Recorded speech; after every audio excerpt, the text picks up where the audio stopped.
This is Crappy to Happy, and I am your host, Cass Dunn. I'm a clinical and coaching psychologist and mindfulness meditation teacher, and of course, author of the Crappy to Happy books.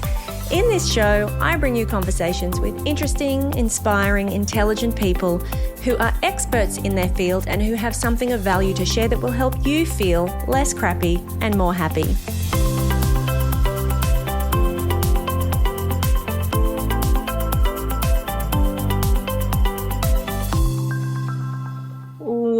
Welcome to another episode of Crappy to Happy. Two quick things. Note to self, I have to change that intro because it still says I bring you conversations with interesting, inspiring guests, and that intro was recorded when all we were doing was guest interviews. Literally, the show was all interviews, and there were no solo episodes. We started to add solo episodes, and now there's probably more solo episodes than guest interviews. Don't worry, there are guest interviews coming. There are plenty. And the second thing I want to say, if you're a bloke and you love Crappy to Happy, I am so happy to have you here. It has been brought to my attention more than once that there are plenty of men who really get value from the podcast. And I am constantly talking about women and to women. And that is partly because it was kind of put to me that that's what I should do, that I should really try to speak to one particular demographic, I guess, and the majority of listeners indeed are women, but not all. Then you're not all women. I know there are men listening. So I apologize if I have made you feel excluded, and I will certainly keep that in mind in future. I love having you here. Thank you. And then my Beyond Confident group coaching program, which focuses on overcoming imposter syndrome and cultivating self-confidence. Again, all of the marketing messaging around that is really about women. And in the program, we do talk about gender bias and stuff like that that impacts women in the workplace. So there is a female focus, but you know what? It's opening up again in July. And if you want to join and you're a bloke, I'd love to have you in the program. So that's that. Let's talk about burnout. I wanted to bring this topic up again because it's a topic that hasn't just gone away. It is still very prevalent. And I wanted to just share today a few ideas for you to think about in terms of what you can do or how you personally might be inadvertently contributing to your own risk of burnout. Now, let's just start with definitions. Burnout is a consequence of long-term unresolved stress. The World Health Organization a few years ago identified burnout as a workplace phenomenon. They don't call it a medical condition, but it's a workplace syndrome. It's a workplace phenomenon, and it particularly has three dimensions. The first of those is that it is characterized by feelings of energy depletion, exhaustion, like completely physically, mentally broken, basically, nothing left in the tank, not just a bit tired, completely burnt out. Second one is psychologically feeling distance from your job, feeling negative, cynical, detached, really not emotionally engaged in your work. And, detached and negative, I guess. And the third one is reduced professional efficacy. Now, efficacy means how good you are at what you do, how effective you are at what you do. I think it is more like it is a decrease in your feelings of accomplishment, your perception of your own efficacy. It may well be that your performance does slip when you're burnt out. I mean, understandably, if you're very unwell and really struggling, but also, I think it's really characteristic of burnout to believe that you're not doing a good job, even when you are doing a good job, which is why you keep on pushing yourself and feeling down on yourself and feeling like it's your fault and you're not doing enough and what's wrong with you, etc. So they are the three kind of criteria for burnout, according to the World Health Organization. Now, what I want to say is we will talk about workplace burnout today, but I do also want to make the point that burnout is not just it's not just a workplace issue. You can have maternal burnout or parental burnout from caring for children. You can have carer burnout, caring for anybody who is chronically unwell if you're in a caring role. Even when we talk about workplaces, the professions that are most susceptible to burnout tend to be caring professions. Medical professions and teachers are the most susceptible to burnout. academics, uni students, PhD students. There can be that kind of scenario where people burn out. Athletes, high-performing athletes, overtraining, overscheduling, constantly pushing themselves, unrelenting standards, not getting enough breaks. So there's lots of different areas that where individuals can be affected by burnout, can really suffer the consequences of burnout. I just want to make that really clear. But the consequences are really devastating, and it can creep up on you, and you can end up in a really bad place before you've really twigged that something is wrong, and can take a really long time to recover when you have completely burnt out. I mean, the effect on literally every system in your body, your adrenals, all of your whole immune system, endocrine system, you can experience high blood pressure, heart issues, panic attacks, anxiety, depression. Then it flows on and impacts, obviously, your personal relationships, the people around you, impacts every area of your life and takes a really, really long time to recover. So I think it's important to just take a minute to come back and re-examine what some of the things are that contribute to burnout. And I want to talk specifically about the stuff that is not to do with your work environment. So first and foremost, burnout is largely a problem of the organization. It is a problem of management styles, poor leadership, poor management, lack of communication, not rewarding staff, expecting too much from people, under-resourcing people, undervaluing people, not having appropriate grievance systems in place or appropriate systems or reporting structures where people can go to somebody if they are really being put under too much pressure, if there is too much expectation put on them and they can't effectively do their job with the resources and in the time that they're expected to. So there's all of these workplace situations, poor relationships, just unchecked bullying and unfairness, favoritism. So these are all of the things that happen in workplaces that will contribute to your chronic stress and that can ultimately lead to you experiencing burnout. I am not for 1 minute saying that if you're experiencing burnout, if you are struggling, if you're experiencing chronic stress in your workplace, that this is all a you problem. Not for 1 minute. Please don't interpret me the wrong way. What I am saying, what I do want to say is that I think it is important for all of us to be really cognizant of the kinds of personality traits and the kinds of patterns and behaviors that we as individuals might fall into, to our own detriment. That's the kind of stuff that I want to talk about today. So having just established that there are a lot of issues to do with the organization and the workplace that are going to be the major causes of burnout, as an individual, having unrealistic expectations. Now, the organization might have unrealistic expectations. Absolutely, that might be the case. But what about you and your expectations? Are you constantly trying to meet impossible standards that you set for yourself? So this is the kind of stuff that I want you really reflecting on. If you are feeling really overly stressed, you might not be at the point of burnout just yet, but if you're feeling really stressed at work, if you're feeling really stretched too thin, these are the kinds of things I want you to start thinking about. Are you holding yourself to impossible standards? That might look like not asking for help, knowing that you're going to struggle to meet a deadline, but feeling uncomfortable or not registering that maybe this is too much for you to do in this amount of time, or perhaps you want to bring in some extra recruits to help you to get this over the line. And there are just some people particularly who have more of that avoidant attachment style. If you're a person who grew up in a family where you were emotionally very self-reliant, if there wasn't much available nurturing for you, if you were kind of expected to just pull your socks up and get on with it and look after yourself as a little one, then you may naturally have grown up with that kind of more of avoidant attachment style, which is often characterized by this very fierce independence, very strong sense of self-reliance. It just doesn't even occur to you to ask for help. You just do it all yourself. And it's good to know that about yourself, right? It's really good to know that about yourself because it could be to your own detriment and maybe you need to ask for help. It could be that you're really fully believe that you can get these 3 projects over the line in whatever ridiculous time frame. And actually maybe that's, probably not going to work unless it's at significant cost to you in terms of your work-life balance, your sleep, your self-care routines, and things that you need to do for yourself to look after yourself and your well-being. Perfectionism.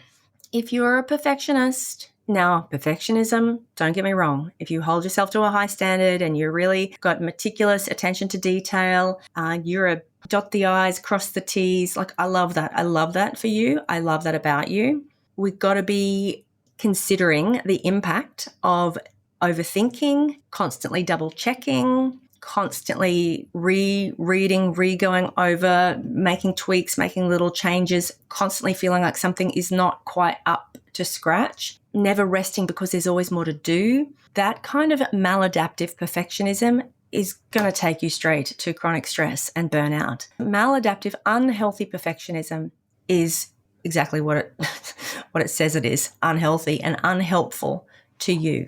Now, there is a big difference between a perfectionism that is a striving for excellence. I want to really do a good job, but also not having my sense of self-worth attached to the outcome that I achieve, not being completely shattered by not producing something that's perfect because you know that you gave it your all and you did your best and there is no such thing as perfect. The unhealthy kind of perfectionism is more driven by a fear of being judged or criticized or rejected, or an internal belief that you are not good enough, that nothing that you do is good enough, and that therefore you feel it in your gut, right? You'll feel it as an anxiety, this needing to overthink, double check, reread, redo, tweak, edit, think about things long past when you should be, going home and still thinking about things. That kind of overthinking perfectionism. It's time wasting, it's energy wasting, it's emotionally taxing, and it's unnecessary.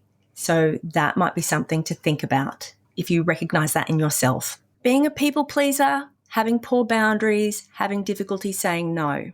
It's one thing to say that the organization shouldn't be asking you to do this extra stuff, but when somebody does, if somebody does ask you what your workload's like, can you take this on? Do you have the capacity? If your instinct is to say yes, even though maybe that's going to cause you to be really, really stretched, but you're not comfortable to say no, and you just want to do a good job and you just want to make people happy, or you're thinking about, who else is going to do it because they're all overstretched, so I'll take it on, sacrificing your own physical health, mental health, work-life balance in order to take something on and say yes, because you're so concerned about everybody else's workload that they're all so busy, they can't handle it, I've got to do it, and genuinely taking that responsibility on yourself when it may not necessarily be expected of you. Again, this all comes back to on the inside, how much do you believe your needs matter? Your work-life balance matters. You having a manageable workload because your needs are as important as everybody else's. And I'm not suggesting that you prioritize your needs over everybody else's, but that you give your own needs as much consideration as other people's if you are taking on things and saying yes to things because you're concerned about what other people are dealing with. Another big contributor which has been identified is a misalignment with values. If what you're doing feels really out of sync with what matters to you, your personal values, the things that are just important to you in life, if your work, whether it's just the organization, whether it's what you're being asked to do, the whole career potentially might just be not a good fit for you. And maybe you've gone down this path and it's not the thing for you. It is not what makes you happy. It doesn't tap into your skills. It doesn't feel good for you. It doesn't give you any opportunity for growth. It just doesn't feel right for you. And it might be worth taking a step back to reconsider what you might do instead. Now, that's a tricky one, okay, because that can feel really hard to just up and go in a different direction, can feel really challenging if there are financial considerations, just the whole, if it involves retraining or making a big change, if you've been doing something for a long time, can feel difficult. Sometimes it can feel impossible. But I think having the willingness, giving yourself permission to open your mind to the possibilities, to give some consideration to what it might be if you were to do something different. You don't know what's around the corner. Anything can happen around the corner. I've met so many people, even in my own life, where you might think that something is an impossibility, that it could never happen. And lo and behold, things change in an instant. So it's worth giving some consideration to what else you might do that might be more a good fit for you if you're experiencing chronic stress, because what you're doing is really not a good fit for you. Now, getting back to that perfectionism and people pleasing, broadly, imposter syndrome. Now, we all know that I run a course. I've written an audiobook. I've talked a lot about imposter syndrome over the last few years. And imposter syndrome is a pervasive belief, persistent and pervasive belief that you are not as smart and capable, intelligent as other people believe you are, despite all evidence to the contrary. And when you internally don't believe that you're as smart as other people think you are, when you feel like you are a fraud and other people are saying that you're good at this, but you don't actually think that you're that good at this, that leads to overworking, overfunctioning, trying to prove yourself, because you feel like all these people think you're so good. So you've got to work like twice as hard, do twice as much, put in that much more effort in order for them to continue believing that you're that good. You haven't registered that actually what you're doing already, or what you just showing up and doing what you do, is enough. Now, this is especially a trap if you have been overworking and overfunctioning, being a perfectionist, overthinking, and people as a result think that you are like really good at what you do, and they give you feedback, and in your mind it's like, well, that's only because I have to work 10 times as hard as everybody else, and because I do all of this overthinking and perfecting and working late and stressing and not sleeping, like it's because I put all of this extra effort in, that's the reason that I get those results, and therefore that's what I have to keep doing. And you don't give yourself the opportunity to have a different experience, to do something different, and to get some different feedback. Imposter syndrome will cause burnout. 100%. And you may have already experienced that yourself. You may have experienced burnout and you know that it's the imposter syndrome. It's this drive to have to do more, be more, a constant stress of feeling like you're not enough, never feeling satisfied, and never really internalizing positive feedback, results, achievements, success. You can have all the degrees in the world, you can get all the promotions in the world, you can get all the awards and the accolades in the world. But on the inside, if you don't believe that you are deserving of that, if you've constantly got an excuse that you just got lucky, that you just were at the right place at the right time, or that you had to just work 10 times as hard as everybody else, all of the stories that you tell yourself about why people think that or why you got those achievements means that you can't rely on that. Like, you don't actually ever cultivate that really solid, grounded, stable belief in your own inherent intelligence, capability, knowledge, expertise. So when you've got imposter syndrome, remember also that apart from a lot of the early childhood stuff, a lot of the feelings of unworthiness, blah, blah, we talk about that in my program. It's opening in July. Apart from all of that, there is these stories. There are these stories that you create in your mind about what you need to do or be in order to be competent. It's really faulty rules that you are running in your own head. It's like, to be considered an expert on this topic, I have to know everything that's ever been written or published on this topic. Otherwise, I'm a fraud. Otherwise, who am I to be talking about this topic? It could be that I have to do everything perfectly all the time. It could be that I have to do everything on my own. And so you may not even be consciously aware, but you're running this story in your mind. You're following this rule about what you think you need to do, or who you need to be, or what you need to achieve, or how much you need to know, or what training or qualification you need to get, what results you need to be getting in order for you to feel worthy, in order for you to feel good enough. And so it's this, what Brené Brown calls hustling for your worthiness, all right? This hustling. Even if you're not physically doing, it's the in your mind, the low grade stress and anxiety that is always there. This agitation, restlessness, this feeling that I'm not doing enough, I need to be doing more, that is going to cause you to burn out. All of that stuff, you can work on that, because that's got nothing to do with the organization and the job requirements. That's all to do with your internal programming, your inner world, thoughts, feelings, sensations, reactive patterns, behaviors, all that old programming, conditioning. So that's something that you can look at yourself that can make an enormous difference. And the other thing I want to add on here, as somebody who was recently diagnosed with ADHD, is that I now recognize, and I know many people now recognize, undiagnosed neurodivergence, whether it's autism or ADHD, many people are realizing that the symptoms of that, I mean, whether you have a diagnosis or not, doesn't matter, but some of the traits of those conditions just make you an absolute prime candidate for burnout. So with ADHD, for example, there is a difficulty following through on a project in any kind of logical sequential order with consideration of the time frame required to get the thing done. Like, that doesn't work in the head of somebody with ADHD. In the ADHD brain, there are only two times. There is now and there's not now. I'm either doing it now or it's later. And later is not fixed. Later is just, I'm kicking it down the road. Like, I'm just kicking the can down, and all I know is that the deadline is not for another 6 weeks. So I know it sounds like it's just an organizational problem, but I promise you it's not. It is a fundamental inability to be able to take action on a task or a project if it doesn't need to be done right now. This is why there's all of this procrastination. It looks like procrastination, and doing all of these other things instead of the actual thing that needs to be done until it gets to urgent, like actual panic stations, urgent, adrenaline fueled. We use adrenaline to get moving because we lack dopamine. Most people use dopamine to feel good for making progress, taking action. Dopamine. No, we don't get that. We've got no dopamine. So we rely on the adrenaline to pull the all-nighter to get the thing done. Now, that's highly stressful. And every single time we say, we won't do that again.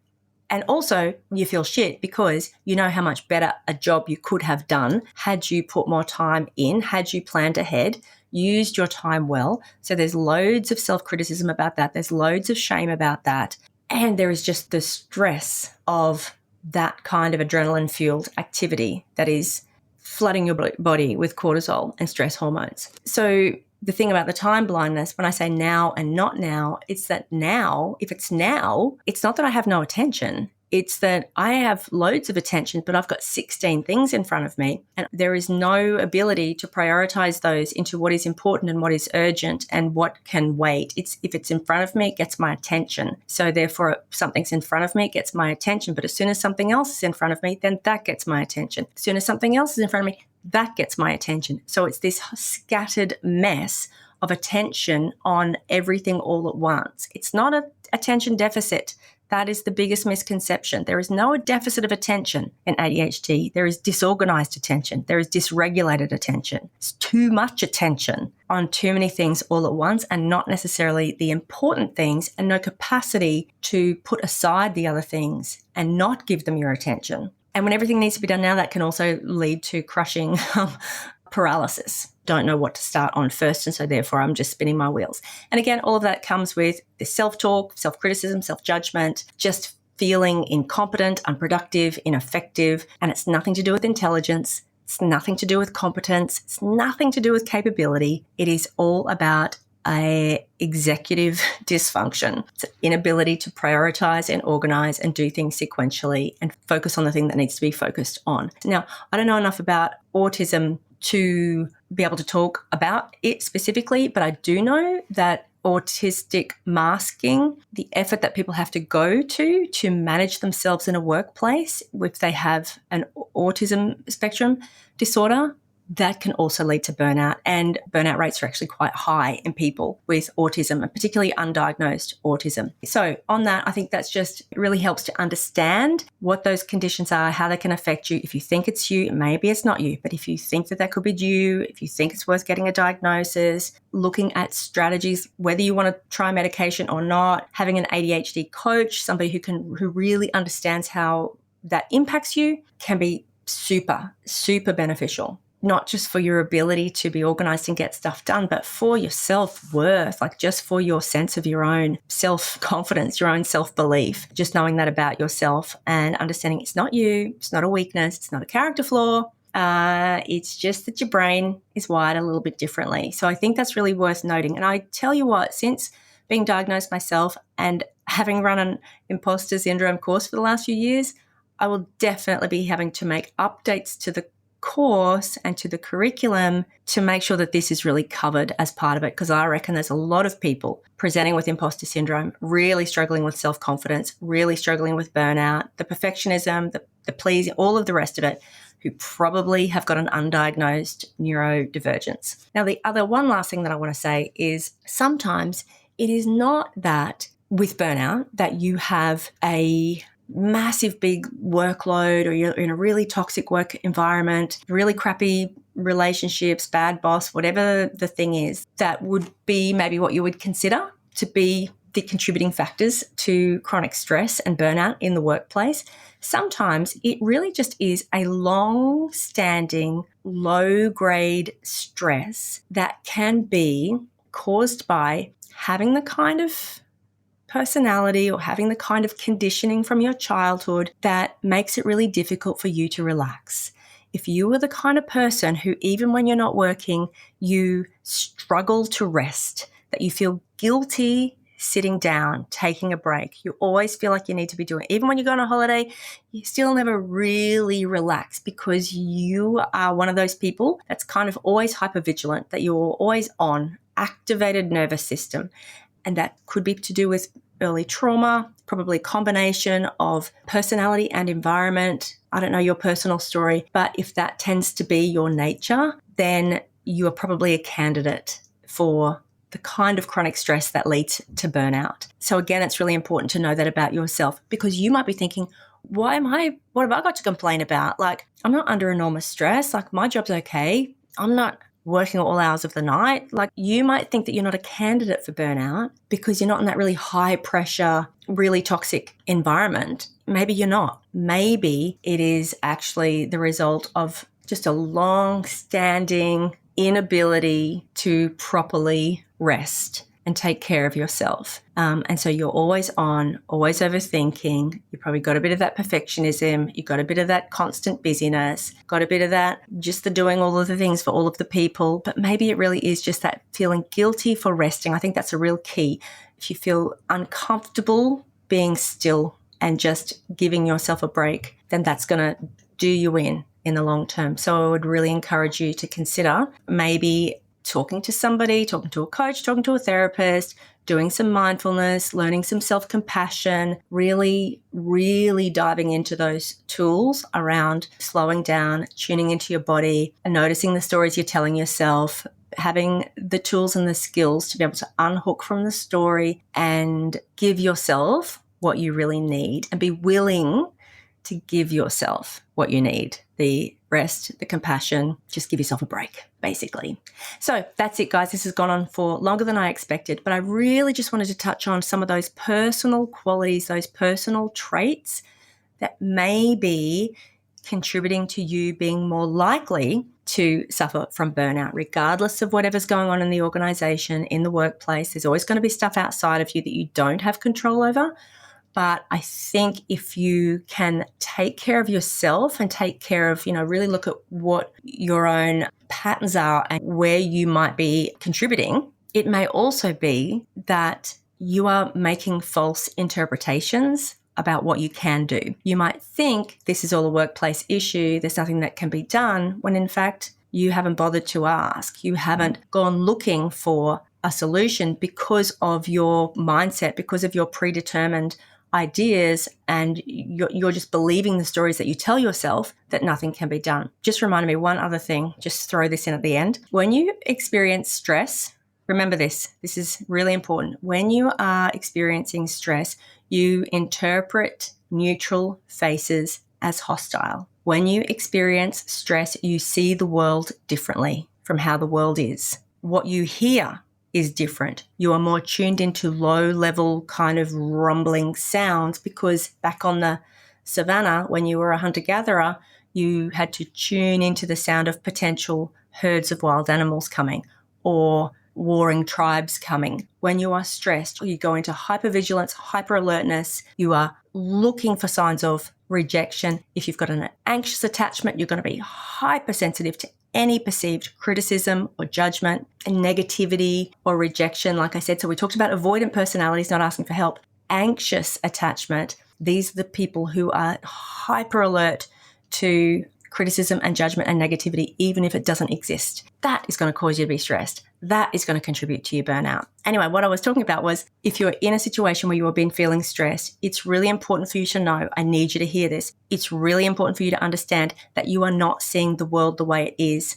You are interpreting things as more negative, more dangerous, more hostile than what they actually are. And you're making your judgments and your decisions based on your perception of what's going on. And I'm not saying that your workplace isn't shitty, because maybe it is, but it's also quite possible that you are making inaccurate judgments about what's actually happening and about who you can talk to and what you can ask for and the boundaries you can put in place and the time off that you can have. If you're telling yourself that you can't, that would be impossible. So something for you to think about. I hope that's really helpful, giving you something to consider. As I said, if you think that you need to talk to somebody independently, look for a coach, look for a therapist. I do Zoom sessions, and my program will open in July. Again, if anybody's interested in that, I'll put a link down in the show notes so that you can put your name on the wait list. But I'm not saying this to sell you my course, just presenting it as an option in case that is of interest. Okay, you guys, have a great rest of your week. Hope this has been helpful. I can't wait to catch you next week for another fabulous episode of Crappy to Happy.